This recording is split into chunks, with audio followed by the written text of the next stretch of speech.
Hey guys, I'm Kristen from College Lead. I help students with planning high school courses and extracurriculars and also guide them through the college application process. You can reach me at mycollegelead@gmail.com or at mycollegelead.com.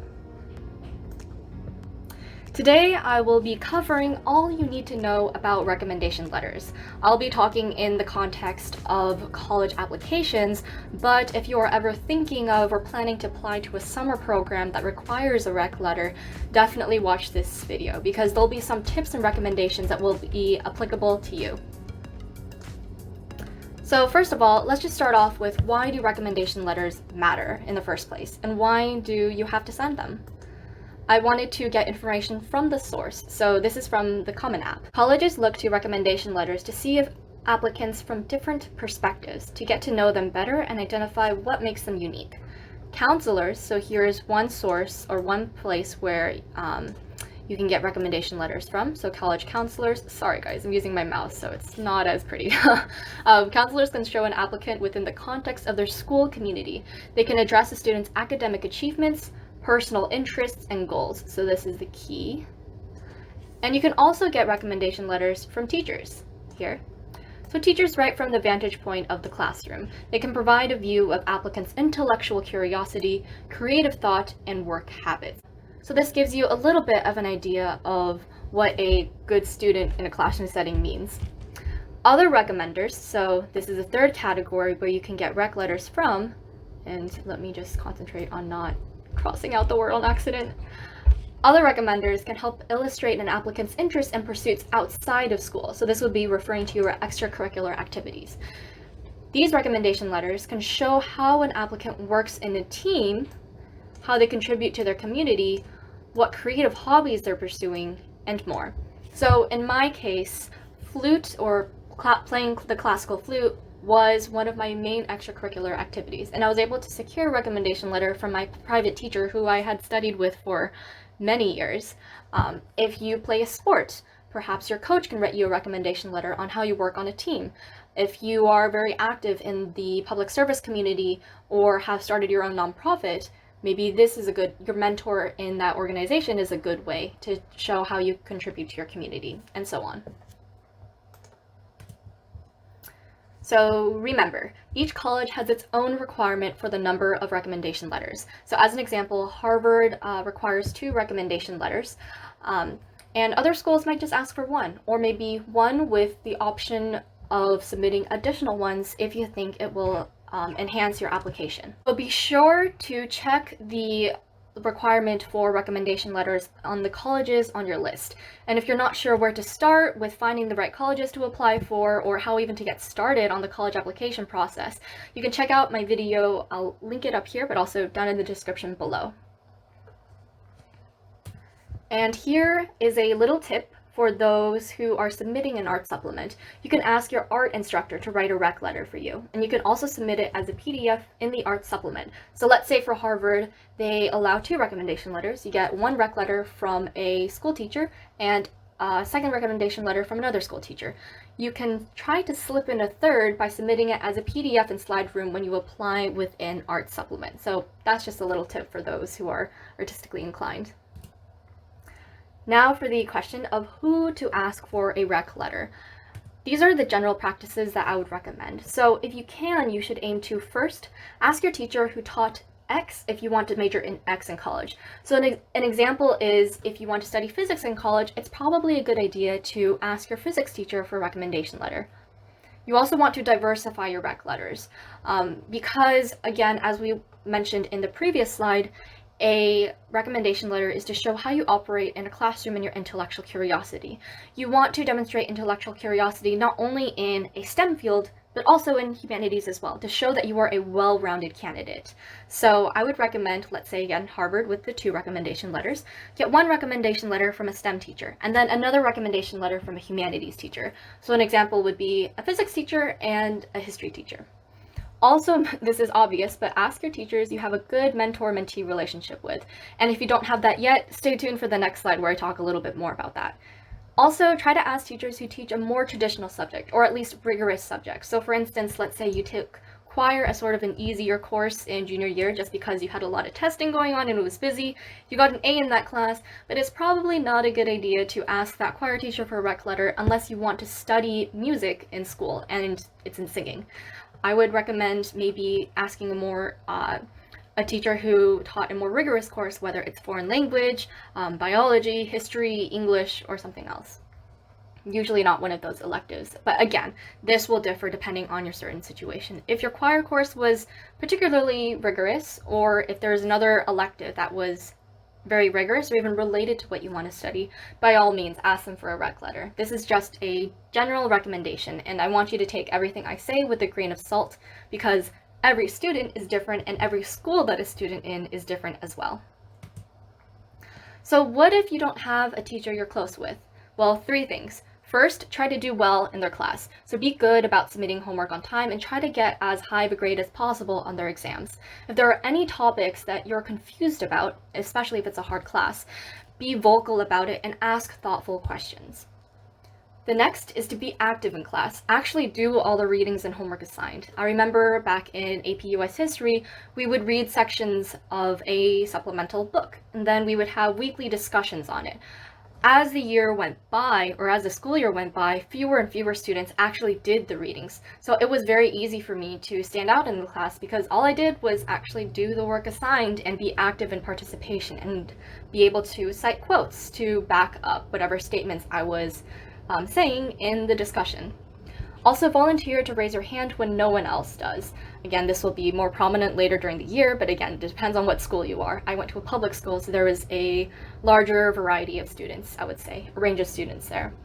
But also remember to stay humble. Don't be that one student who is eager to just take up space and time in class. Be sure to listen to inputs from other students and give other students a chance to answer questions as well. You want to be a team player in the classroom while being a leader at the same time. And if you can, go to office hours for your teacher. Let's say they leave the door open to their classroom for lunch period or even after school or before school. Be sure to go to those if you can. Demonstrate interest in the subject. This is a good opportunity, back to the first point, to ask questions on topics you're confused about, or you can ask questions about a particular subject you'd be interested in diving a little bit deeper into. For instance, the civil rights movement. If that's something that you're passionate about in history, definitely go to your teacher and ask a little bit more about that. Maybe ask if the teacher has any recommendations on other resources or books you can check out. This is also a great opportunity just to get to know your teacher. You can ask your teacher about his or her career path, what they studied in college, and any tips they have for you. This is all of these tips are aimed to help you build a strong mentor-mentee relationship in high school. This is particularly important to do in junior year because usually for your recommendation letters, you'll want to ask teachers in your junior year or sophomore year of high school. Ideally junior year, because that will be the most recent experience with that you'll have had with the teacher that you can provide as support to your in your college application. Usually you don't want to ask a teacher in your senior year to write a recommendation letter because by the time they submit the letter, they'll only have taught you for around 3 months or even 2 months, depending if you're applying early action or not. On the other hand, junior teachers or teachers in your junior year have had a whole year's worth of time spent with you. That being said, if your senior year teacher happens to be a teacher who also taught you freshman year, sophomore year, or junior year, then that is totally an exception. Throughout all of this, be sure to remember that quality is key. Your priority should be to secure rec letters from teachers you are 100% sure will advocate for you. Your goal is, again, to make sure that everything, even the rec letters that you are sending to colleges, reflects only your advantages. You don't want to include anything that may decrease your chances of admission. If you're in a position where you don't have a good relationship with any STEM teacher, for instance, but are great friends with 2 humanities teachers, then by all means, ask the humanities teacher for a rec letter. Everything I'm saying, again, is a recommendation and take it with a grain of salt. Apply my recommendations to your own circumstance because, again, every student is different, every school a student in is different as well. So here's to the juicy part, how to ask for a recommendation letter. Simple, it's 3 steps. The First step is to ask for a letter. So send a very polite email to your teacher asking them to write a rec letter. The reason why I say email is just because it's easier to leave a path for your teacher to say no if they don't feel comfortable writing a recommendation letter for you. Your goal in this process is to make sure your teacher is comfortable writing a letter for you. Because if they're not, then there's a chance that you won't get a strong rec letter, and that may hurt your chances of getting into a good school.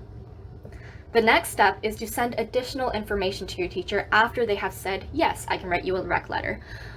You want to send your teacher any information that would help them write a stronger rec letter. Example is your resume. I have a template for your high school resume on my website, so definitely go check it out. You could send your latest draft of your college essays, samples of your art supplement, or anything else that would help your teacher understand who you are as a person and what else you do outside of the classroom or even outside of their class. Then last but not least, say thank you. Do this after you have submitted your college apps and not before your teachers have written the letter. Otherwise, this may seem like bribery.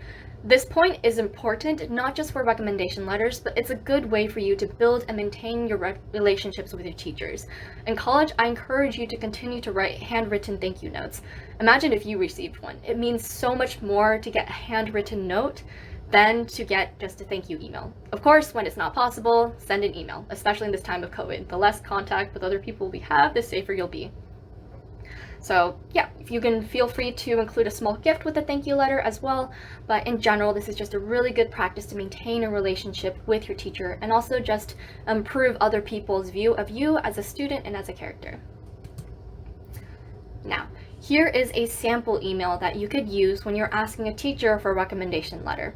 You can say something like this: Dear insert teacher name here. I am Kristen, for instance. I took your class, microbiology, last year. I'm applying to college this fall and was wondering if you could write a recommendation letter for me. I loved taking your class, and here I want you to elaborate in 2 sentences a little bit more about the experience of taking their class. For instance, if the teacher's subject was a key factor in helping you decide your major, definitely mention it. But mention it if it's a positive experience. Don't mention this to your physics teacher if after taking that class, you're pretty sure you don't want to study physics. Do it if physics is something you want to study. So just putting that caveat out there. And then you can write, I can also send you my resume, and then insert any other information you can send, whether it's a video of your art supplement, your arts resume, your college essay drafts, anything else, for you to reference. You would need to submit the letter by insert deadline here. Do you think this would work for you? If so, I would be very grateful and honored. If there isn't time in your schedule, I completely understand. Best, insert your name here. So this last part is very important because, again, you want to leave a path for your teacher to feel comfortable saying no, and they can attribute the reason they're saying no to a busy schedule, which is honestly a fair reason, especially since everyone's busy. But again, you do not want to get a recommendation letter from a teacher who is a little hesitant or unwilling to write a rec letter. The rec letter will just not be as strong as compared to a teacher who is very enthusiastic about you as a student and is happy to write you a recommendation letter. After you have sent that email, don't forget to send follow-up emails if you need to. If the teacher doesn't respond after 1 to 2 weeks, send them a follow-up email or stop by their classroom, post-COVID times obviously. If you still do not receive an email response after the first follow-up, then send a second. And if you do not receive an email response after the second follow-up, it's probably a good time to ask another teacher for a recommendation letter. Because if your teacher is this unresponsive, you probably want a more responsive teacher, especially since a rec letter is a huge and a very important part of your college application. I have proof that it is very important actually here in my video where I talked, or here I guess, where I talked a little bit about what Harvard admission officers said about my college application. So I will link it up here, but also in the description below, and be sure to check that out. So yes, this concludes my video on all you need to know about recommendation letters. I hope this was helpful, and if it was, please give this video a like and subscribe for more content like this. Also be sure to visit College Lead for newsletters, exclusive downloads like a resume template, and more. I write a weekly newsletter and I dive into more details on topics like these. I often will pair a YouTube video with a short blurb that I'll write, answering any other questions or providing more details. And I also have a suggestion form where you can input any ideas on topics you'd like me to cover in my future newsletters or even videos. So yeah, thank you so much for watching.